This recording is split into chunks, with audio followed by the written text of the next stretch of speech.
Hey, Mr. President, I am Serwaa Amihere and I work with the EIB network.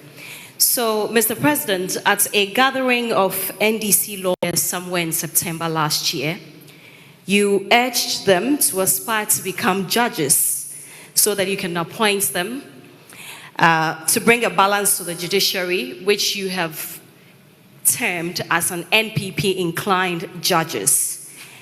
I want to know if you still stand by this position, and if by this you mean that if you become president, you will appoint NDC sympathetic judges or promote them to become judges even at the Supreme Court. Thank you. I believe that our Constitution gives the judiciary certain privileges. They are the only arm of government that does not renew its mandates. They don't go for elections to be re-elected as judges, and they're given security of tenure. I think that the obligation and responsibility of every president is to appoint fair-minded people. Human beings, as we are, would have our own inclinations towards one party or towards one religion or towards one culture or other. There are many things that make us who we are. But the obligation on when you become a judge is to look at the cold, hard facts and rule based on that. Some of the pushback that we are seeing currently is the penchant by this president to pack the courts. And only recently, you've seen what happened.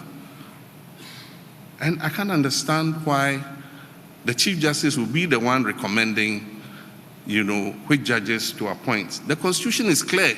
That is the President who appoints judges in consultation with the advice of the Judicial Council. And so the initiative to appoint judges must come from the President and submitted to the Judicial Council. It brings it back with advice to the President, and the President forwards it to Parliament. That is the procedure. It is very weird that this time the recommendation comes from the Chief Justice to the President. And even the issue of capping the number of judges. The Constitutional Review Committee recommended that we cap Supreme Court judges at 15.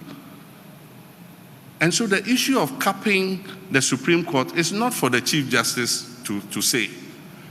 We will resurrect the Constitutional Review process when I become president. And when we do that, we will put it to the Ghanaian people whether we should retain the 15, whether we should reduce it, or whether we should increase it. And so I don't think that should be the Chief Justice saying that we should increase and cap at 15. And even when she says, and cap at 20, and even when she says cap at 20, she has already recommended the 5 that will cap the 20. Thank you. And even bring it to 21. Because if you add that 5, it will go to 21. And so I think that we must, as much as possible, if you have the discretion, the president of this country has a lot of discretionary powers. But that discretionary power must be exercised with responsibility, and make sure that when you are appointing people onto the judiciary, which has security of tenure until they reach 65 or 70 or whatever age is recommended, you cannot remove them unless for stated reason. And so in appointing people to such powerful positions where they are the arbiter of whatever happens in this country, we must make sure that we use a criteria of fair-minded people who can put their prejudices aside and be able to judge fairly, because they are the last resort when disputes occur. And so I think that that is the